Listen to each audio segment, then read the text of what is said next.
La Bible révèle que la fin de toute chose est proche et que Dieu appelle tout homme à pouvoir se réjouir de la seconde venue de Jésus-Christ. L'objectif de cette présentation est de vous préparer à être du nombre de ceux qui gardent les commandements de Dieu et le témoignage, la foi de Jésus-Christ. Eh bien, encore une fois, bonjour et bienvenue. Le texte de base de cette présentation, nous le connaissons, il est le même que celui du committing.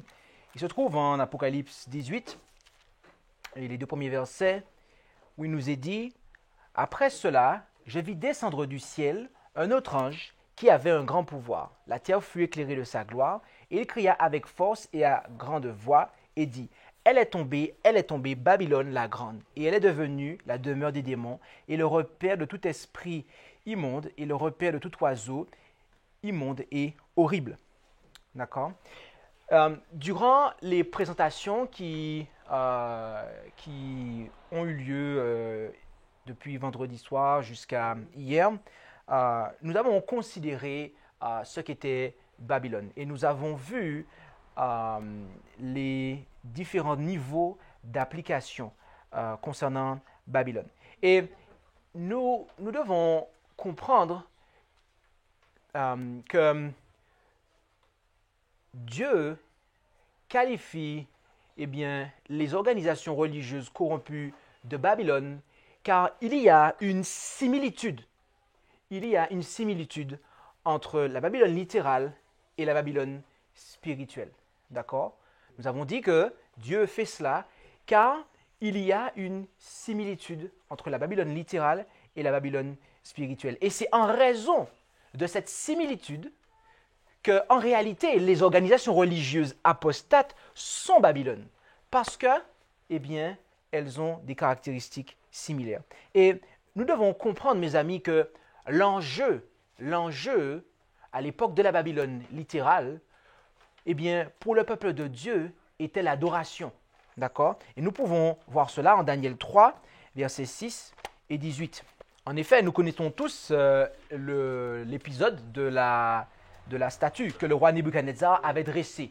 Daniel, il avait eu en vision une statue composée de différents métaux. Et Babylone ne était représentée que par la tête d'or. Mais après cela, lui, il voulait que son royaume dure éternellement. Donc, il a fait ériger une statue tout en or dans la plaine de Dura. Et on nous dit au verset 6 que le roi avait dit « Quiconque ne se prosternera pas et n'adorera pas sera au même instant jeté dans la fournaise de feu ardente. » Donc, il y avait ici une peine de mort qui avait été promulguée, d'accord, concernant l'adoration. Si vous n'adorez pas, vous serez mis à mort. Et au verset 18, nous lisons que la réponse que Daniel a donnée à cela, d'accord? Il dit, sinon, sache au roi, alors pas Daniel, mais ses compagnons, ses trois compagnons tout du moins, sache au roi que nous ne servirons pas tes dieux et que nous n'adorerons pas la statue d'or que tu as élevée. Donc, notez que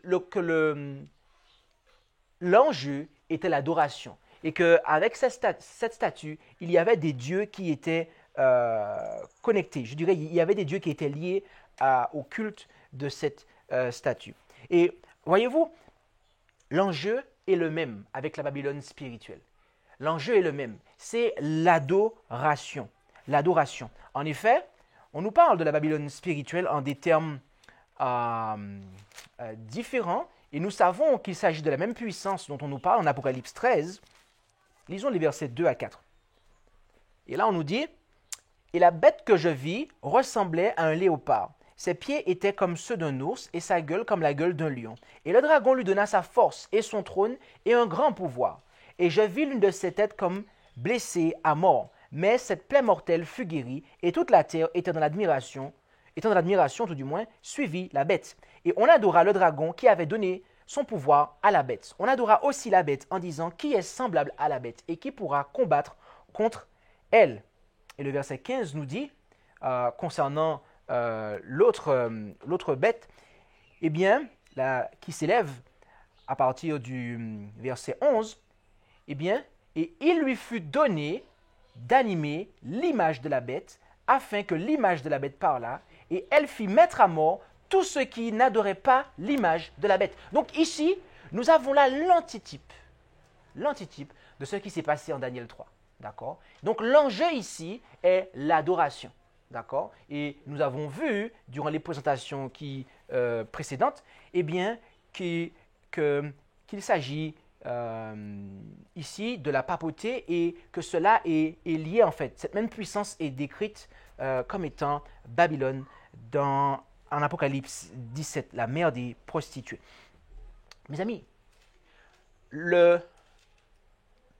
Jean nous dit que, eh bien, le dragon donna sa force et son trône, et ainsi que grand pouvoir à cette bête. D'accord?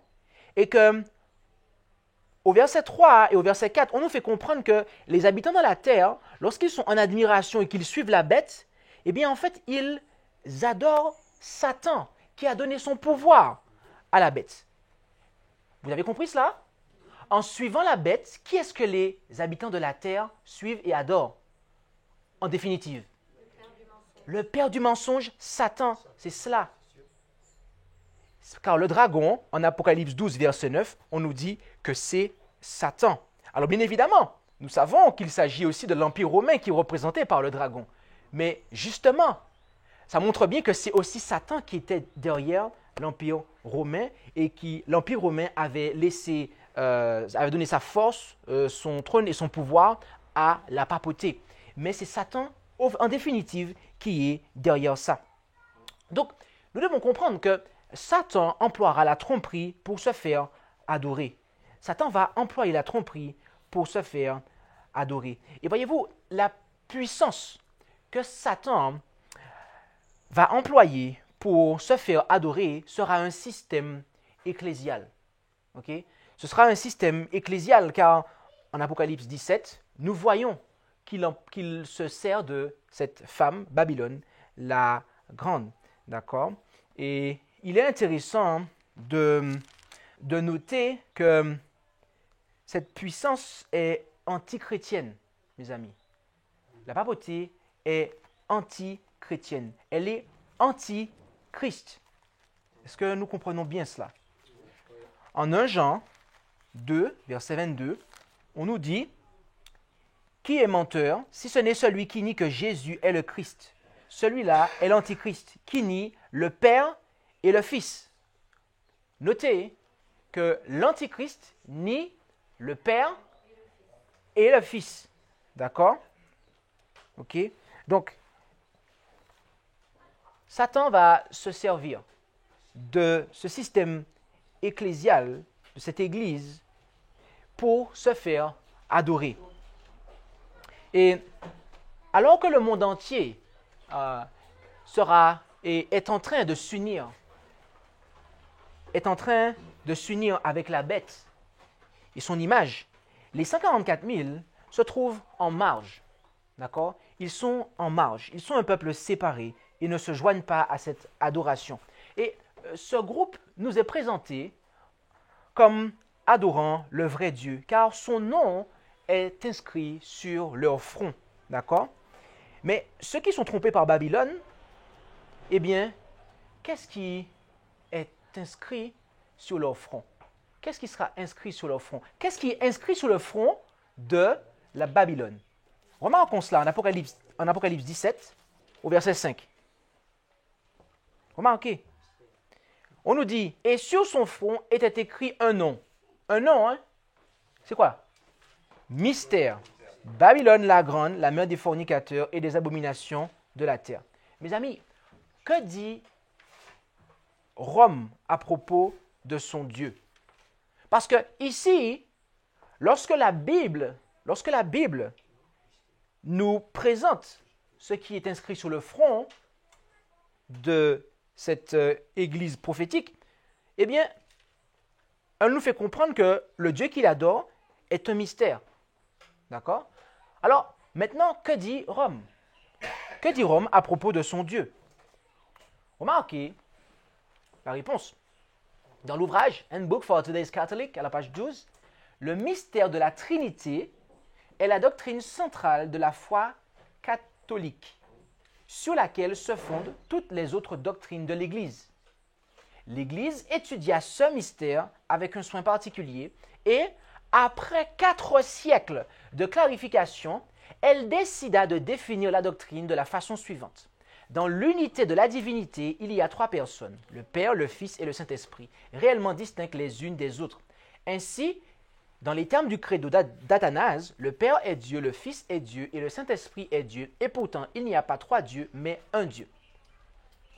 Remarquez que l'Église catholique déclare que le Dieu qu'elle adore est un mystère et que la Trinité est la doctrine centrale de sa foi, d'accord?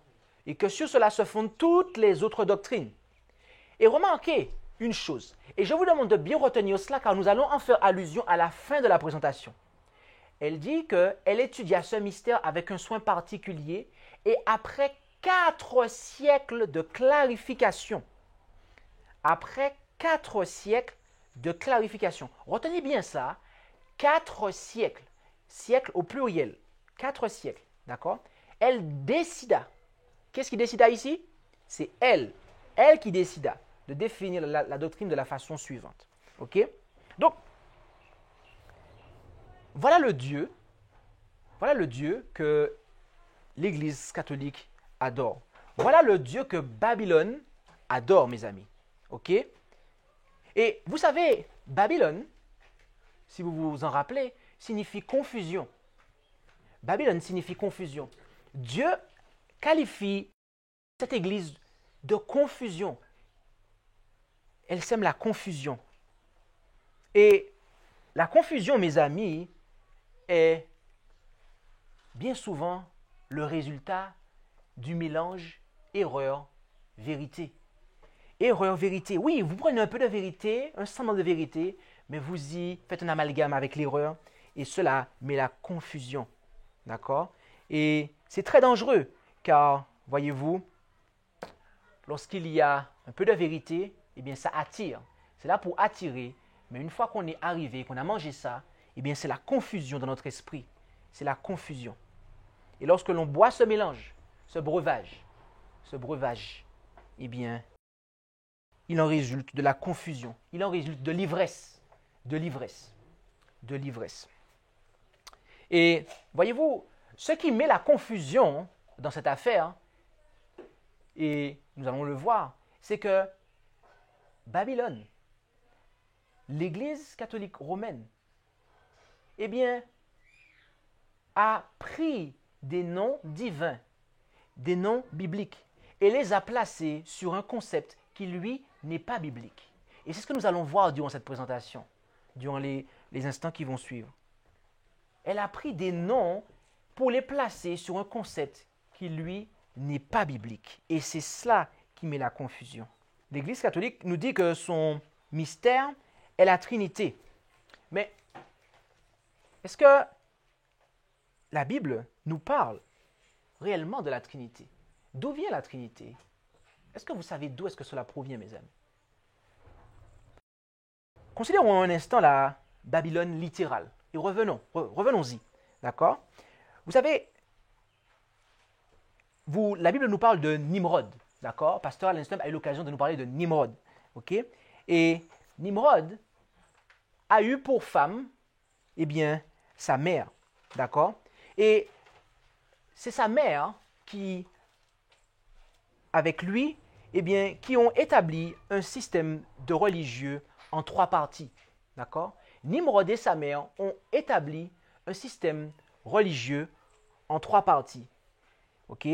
Lorsque Nimrod est mort, eh bien, sa mère est tombée enceinte, et Sémiramise, et ce qu'elle a avancé pour justifier le fait qu'elle soit tombée enceinte, elle a dit, Nimrod s'est incarné dans le soleil, et par des rayons du soleil, eh bien, je suis devenue enceinte.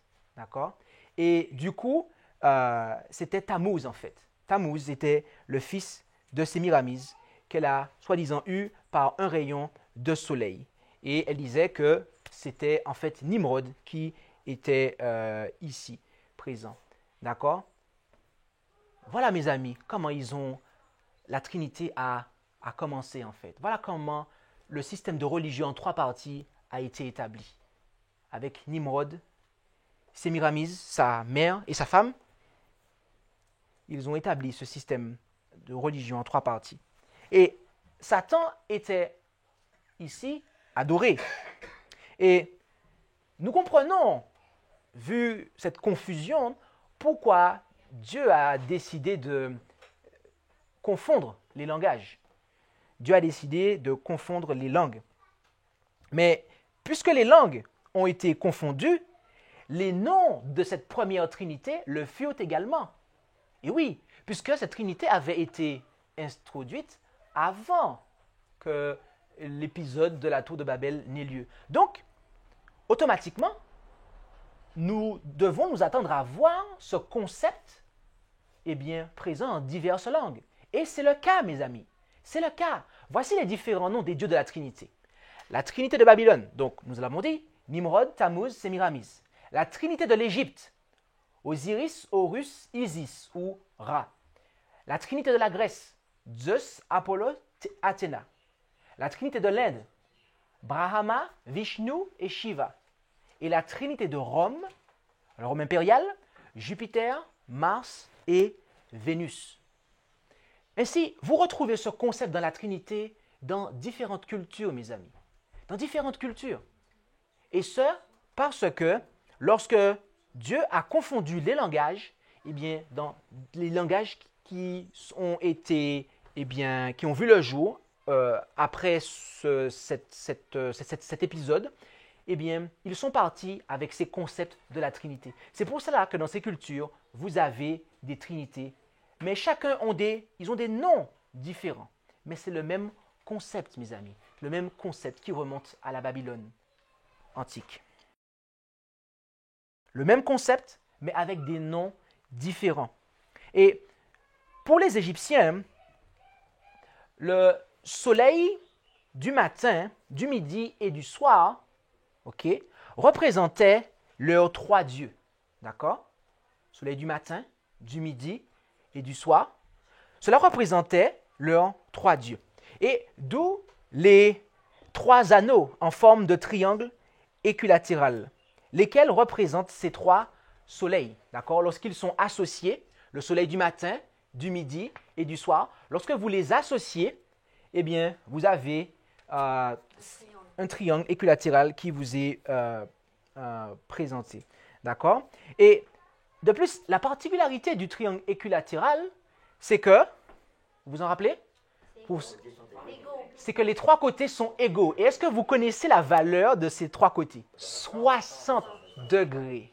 Un triangle équilatéral à chaque côté qui fait 60 degrés. 60 degrés. 6, 6, 6. Soit 666. Est-ce que nous avons cela dans la Bible? Chapitre 13, tout à fait. Mes amis, le titre officiel de la papauté, en latin, c'est Vicarius Filii Dei. D'accord? Et vous savez, dans le latin, Vicarius Filii Dei qui signifie au passage vicaire du Fils de Dieu. Et la spécificité du latin, mes amis, c'est que chaque lettre possède une valeur numérale. D'accord? Et de manière intéressante, la somme de toutes ces lettres, nous amène à 666. Donc, nous comprenons pourquoi la religion catholique est présentée comme étant Babylone la Grande, car son adoration a le même fondement que la Babylone littérale. Et par cela, la Bible nous révèle qui est réellement derrière ce système. Maintenant, revenons à nos 3 soleils qui forment un triangle et continuons à considérer un peu ce système d'adoration pour comprendre bien davantage les choses. Voyez-vous, lorsque vous associez ces 3 soleils, et nous avons là 5 graphiques, regardez en haut à droite. Nous repartons de ces 3 soleils, soleil du matin, du midi et du soir. Lorsque vous regardez ensuite en bas, vous avez ici ce que l'on appelle le triquetra. D'accord? Le triquetra, c'est en fait la combinaison, le croisement commun des trois soleils en fait. Okay? Et donc, c'est un symbole qui se décline, comme vous le voyez à l'extrémité gauche en bas du graphique. Okay? Et donc, c'est à partir de ces trois soleils combinés que nous obtenons ce symbole qu'on appelle le triquetra. Et est-ce que vous savez, en bas à gauche, est-ce que vous voyez ce qui a marqué? Est-ce que vous savez de quoi ce triquetra se compose? Alors, je vais vous aider. Regardez l'image là. Le triquetra, mes amis, se compose de 3 6 superposés. 3 6 superposés. OK? 3 6 superposés. Et voyez-vous, cela est un symbole que l'on retrouve dans l'occultisme. OK? Dans l'occultisme. Là, vous avez ce qu'on appelle des calices de sorciers que vous pouvez trouver sur Internet ou même vous avez d'autres accoutrements que les sorciers, les gens qui font de l'occultisme se procurent. Et ce symbole se retrouve sur leurs objets de culte. D'accord? Donc, c'est un symbole satanique. C'est un symbole occulte. C'est un symbole occulte. D'accord? Et voyez-vous, en Nombre 33, verset 52, Dieu a dit quelque chose à son peuple. Vous chasserez de devant vous tous les habitants du pays. Vous détruirez toutes leurs figures, vous détruirez toutes leurs images de fonte et vous démolirez tous leurs hauts lieux. D'accord? Figure, image, haut lieu. Le peuple de Dieu ne devait rien garder. Il ne devait rien garder, mais au contraire, détruire cela. OK? Donc, les choses sont claires. Nous ne devons rien avoir qui appartient de Babylone en tant qu'image. Notamment quand on sait que cela est employé dans les cultes idolâtres. D'accord? Et pourtant, ce symbole se retrouve dans le christianisme. D'accord? Pour, justifier la Trinité. D'accord? On vous dit que l'ensemble, la combinaison Père, Fils et Esprit, c'est ce qui vous donne Dieu. D'accord? Ok? C'est ce qui vous donne Dieu. Et ils ont même mis cela sur des Bibles. D'accord? La New King James Version. D'accord? Ils ont mis ce symbole sur le triquetra sur la New King James Version. Ok? Mes amis, cela est un symbole occulte. Cela est un symbole occulte. Cela est présent sur des Bibles. D'accord?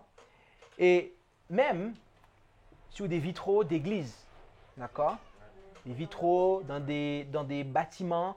Si vous visitez certaines grosses cathédrales ou certains gros bâtiments, vous allez même le voir en guise de fenêtres ou de symboles dans les murs de certaines cathédrales, de certaines églises. Vous allez voir aussi les trois soleils, sur les bancs, dans le bois, gravés et troués dans le bois. Donc, vous voyez ce symbole qui est présent dans le christianisme. Et ici, mes amis, nous parlons de système. Nous ne parlons pas d'individus. D'accord?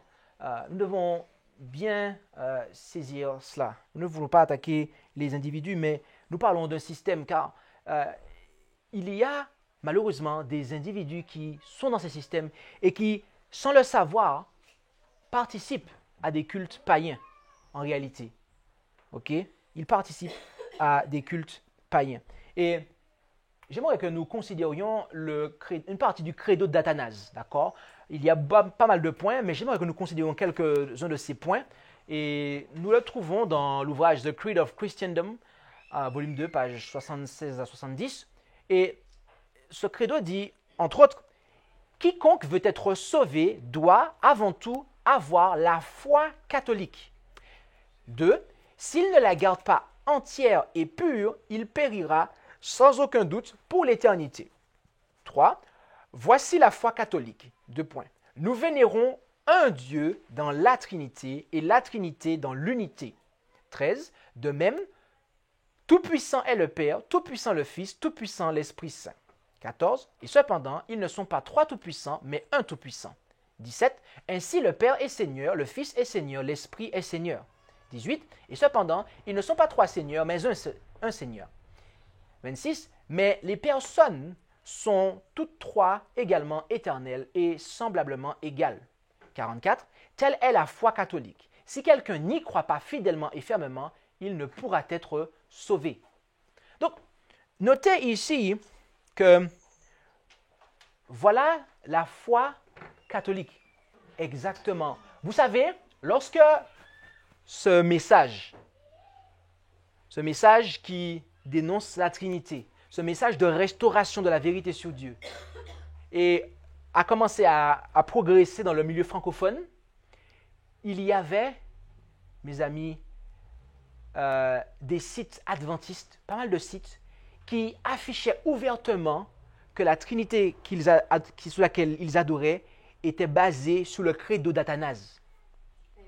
Et quand ce message a commencé à progresser, ils ont tout doucement enlevé ces parties-là de leur site, en fait.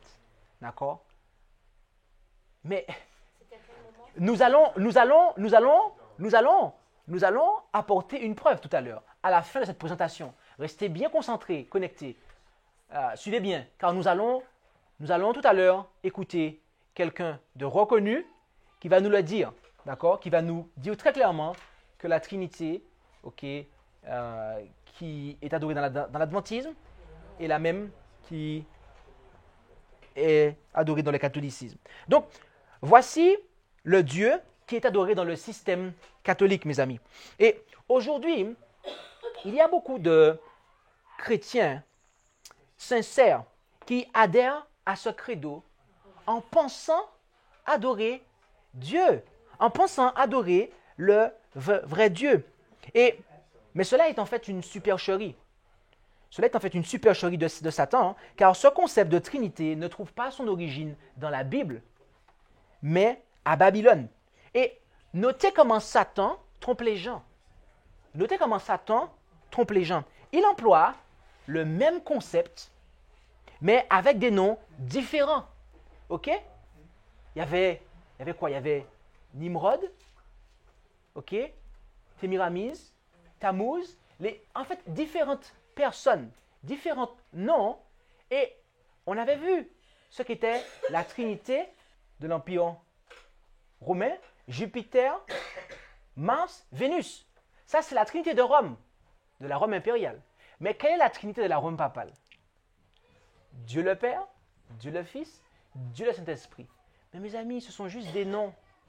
Ce sont juste des noms.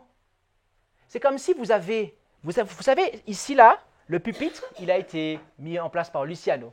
OK? Il y a un objet. OK? Mais Luciano, demain, il peut enlever ça et puis mettre une autre couche dessus, une autre couche bleue.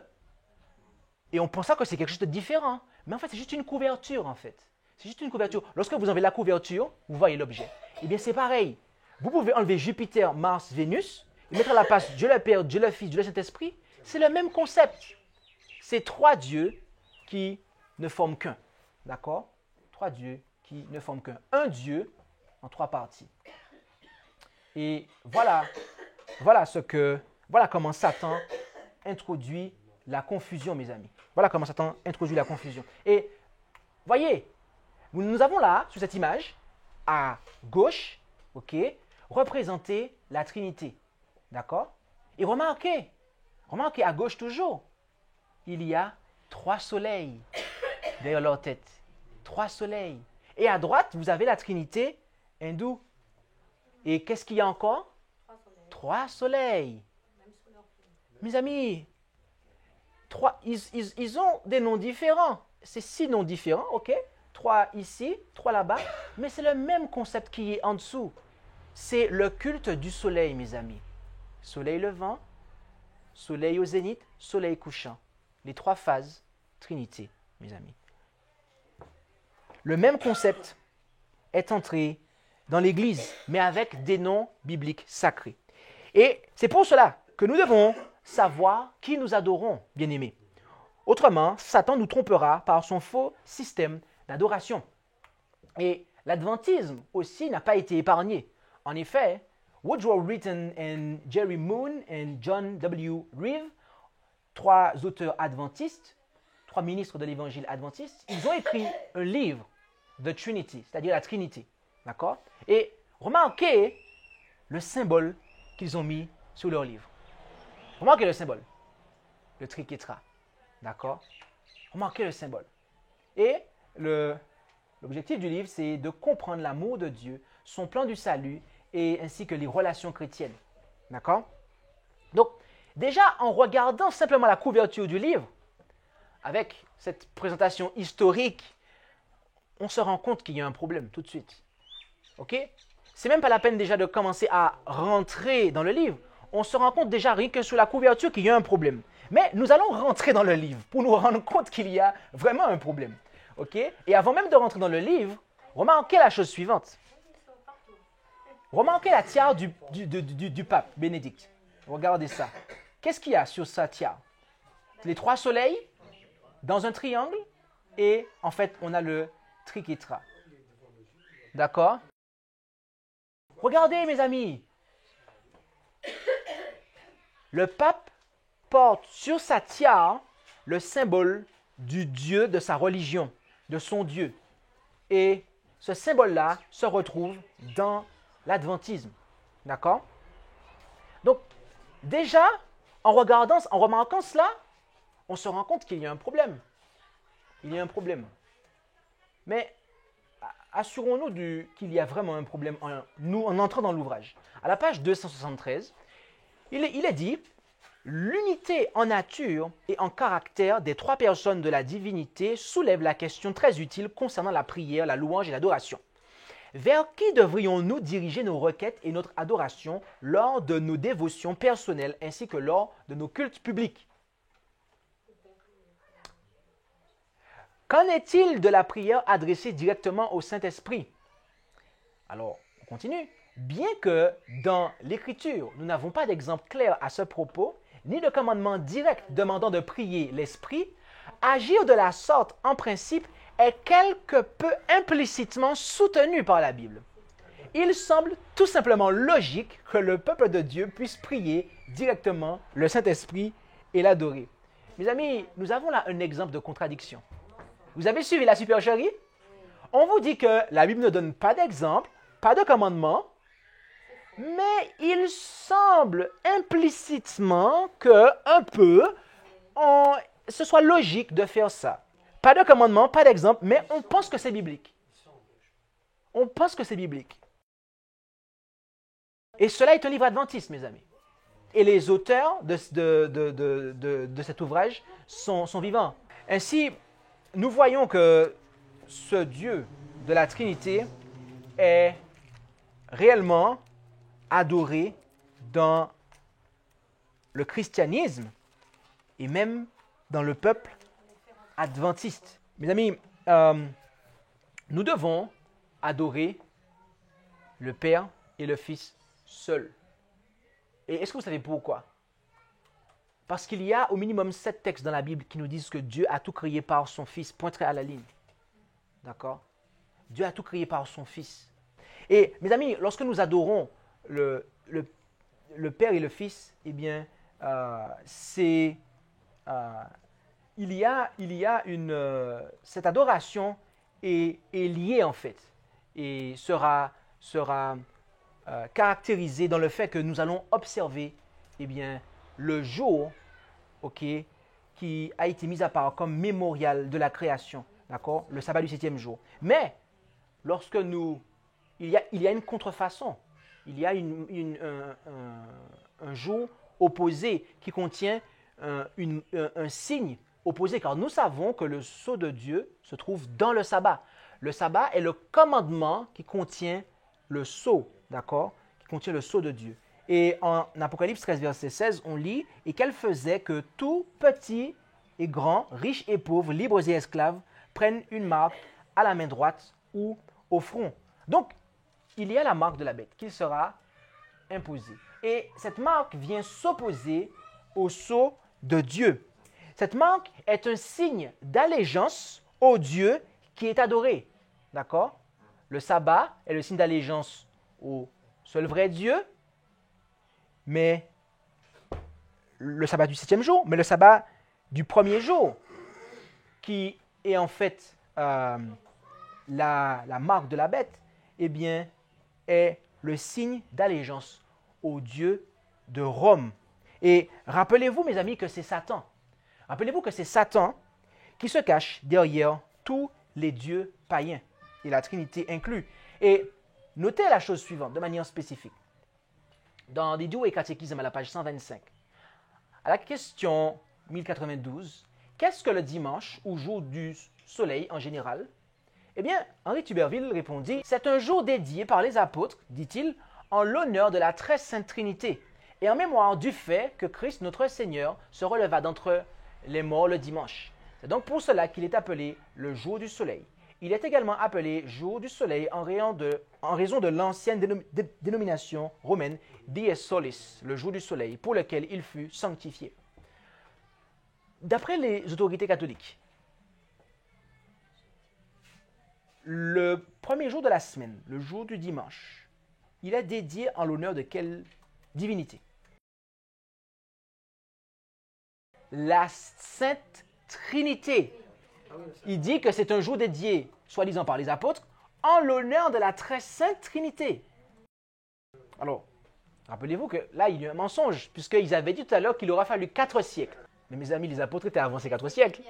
Donc, en fait, là, ils sont en train de... Ils jouent avec les choses. Donc, ils disent un mensonge pour, en fait, essayer de faire croire que l'Église apostolique était d'accord avec eux, mais non. Non.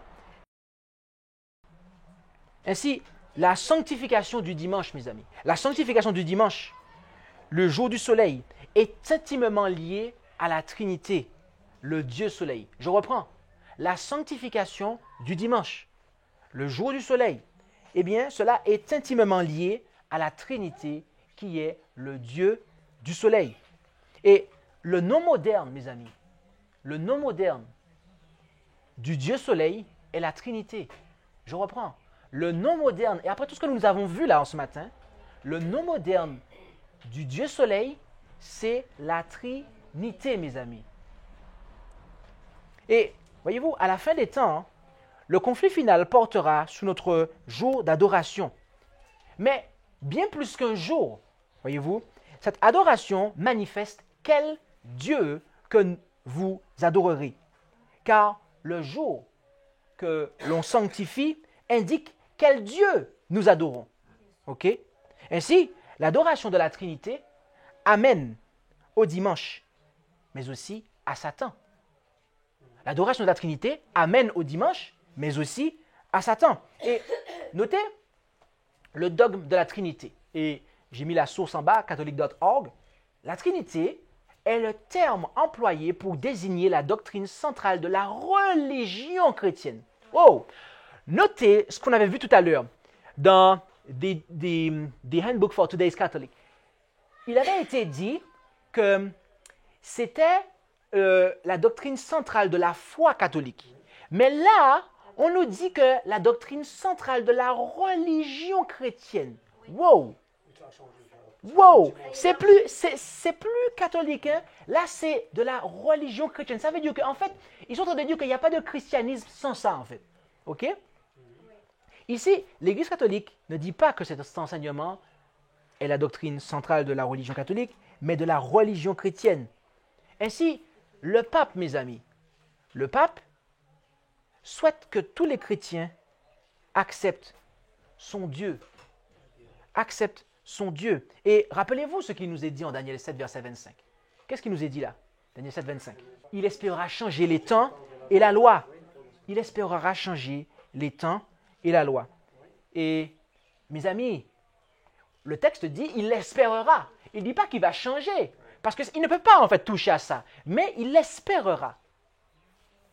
Je vais vous montrer comment l'espérance du pape, eh bien, se concrétise, ou tout du moins, qui est-ce qui lui donne de l'espoir? Le Conseil œcuménique des Églises. Le Conseil œcuménique des Églises est une communauté fraternelle d'Églises qui confesse le Seigneur Jésus-Christ comme Dieu et Sauveur selon les Écritures et s'efforce de répondre ensemble à leur commune vocation pour la gloire du seul Dieu, Père, Fils et Saint-Esprit. Et mes amis, vous ne pouvez pas rentrer dans l'œcuménisme. Vous ne pouvez pas pratiquer l'œcuménisme avec les autres religions qui le font si vous n'adhérez pas à ça. C'est pour cela que vous avez des messes œcuméniques, des échanges de chair qui se font. Et l'adventisme n'est pas épargné. Hein? Oh que non. Oh que non, mes amis. Oh que non. Ainsi, la Trinité est devenue la doctrine déterminante qui établit si vous êtes oui ou non une église chrétienne. La Trinité est la doctrine déterminante qui établit si oui ou non vous êtes une église chrétienne. Et rappelez-vous que le dernier conflit, mes amis, le conflit final, portera sur l'adoration. Et c'est pour cela que le premier ange nous demande de craindre Dieu et de lui donner gloire et d'adorer le Créateur. Craignez Dieu, donnez-lui gloire et adorez le Créateur. Je pense que vous connaissez Pasteur Carl Johnson. Ok. Rappelez-vous qu'au début de la présentation, je vous ai dit de retenir quelque chose. Je vous ai dit de retenir que les catholiques ont dit qu'il aura fallu 4 siècles de clarification. D'accord? Ok? 4 siècles de clarification. Alors, considérons le lien. C'est le manifeste du Dieu de l'espérance. Eh bien oui, il nous aime tous. Oui, il ne sait pas compter. Et déjà par rapport à sa nature, il nous met en difficulté. Je suis 3, mais je suis 1. Allez comprendre. Père, Fils et Saint-Esprit égale 1. Il a fallu des siècles et des conciles pour les chrétiens d'essayer de comprendre cette mathématique illogique. Des centaines d'années pour arriver à une définition qui n'est pas encore si claire. Et je m'étonne parfois dans nos milieux que des gens en parlent avec une certaine facilité, comme s'ils ont découvert le secret. Ils en font des séminaires sur ce concept de Trinité. Je m'arrêterai ici. Qu'est-ce qu'il a dit? Il a fallu quoi? Il a dit il a fallu des siècles et des conciles pour les chrétiens d'arriver à comprendre cette mathématique illogique. Mes amis, attendez. Carl Johnson est un pasteur adventiste. Dites-moi quel âge a l'église adventiste du 7e jour, la dénomination. Okay. 170 ans. Même pas 2 siècles. Hein? Même pas 2 siècles. Bon. Donc quand il dit il a fallu des siècles et des conciles, il ne fait surtout pas référence à l'église adventiste. Ok. Alors je vais être je dirais, très précis. Le catholicisme, mes amis, là, on parle d'un système, hein, on ne parle pas des personnes. Le catholicisme, ce n'est pas du christianisme. Le catholicisme, c'est du paganisme déguisé en christianisme. Ok? Donc, quand il dit qu'il a fallu des siècles et des conciles pour les chrétiens pour arriver à comprendre cette mathématique illogique. Est-ce que vous voyez la déception? Est-ce que vous voyez la tromperie? Attention, mais attention.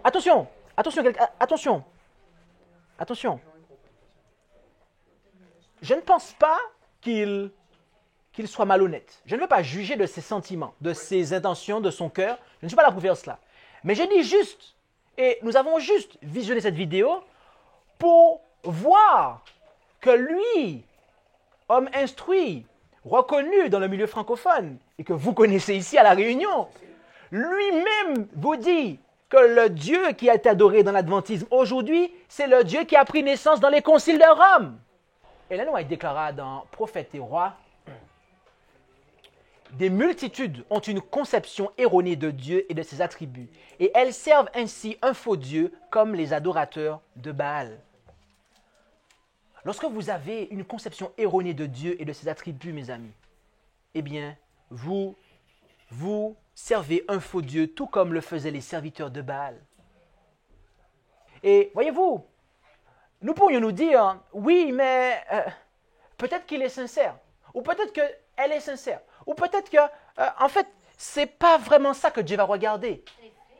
C'est pas ça. Dieu regarde au cœur, il regarde la sincérité, c'est ça qui est important pour lui. Et tous ceux qui sont sincères seront sauvés. On peut peut-être penser ça. Mais Ellen White dit dans Message choisi, volume 2, page 64, paragraphe 1, « Un mensonge reçu avec foi ne peut exercer une influence sanctifiante sur la vie ou le caractère. Aucune erreur n'est vraie. Le fait de la répéter ou de la croire ne la transformera pas en vérité. Jamais la sincérité ne pourra dispenser une âme de subir les conséquences d'avoir cru une erreur. Il n'y a pas de vraie religion sans sincérité, mais un homme ne sera pas sauvé pour avoir accepté sincèrement une fausse religion. Si je suis une fausse route avec sincérité, ce n'est pas la bonne route que je suis, la seule qui aboutirait à ma destination. » On peut être sincère, et il faut être sincère, car il ne peut pas y avoir de vraie religion sans sincérité, comme elle le dit. Mais la sincérité à elle seule ne suffit pas, car je peux adorer sincèrement la Vierge Marie et penser qu'elle va me répondre. Mais en fait, si elle me répond, mes amis, c'est Satan qui me répond. Et je suis sincère. Mais non, ce n'est pas suffisant d'être sincère, mes amis. Il nous faut chercher la vérité.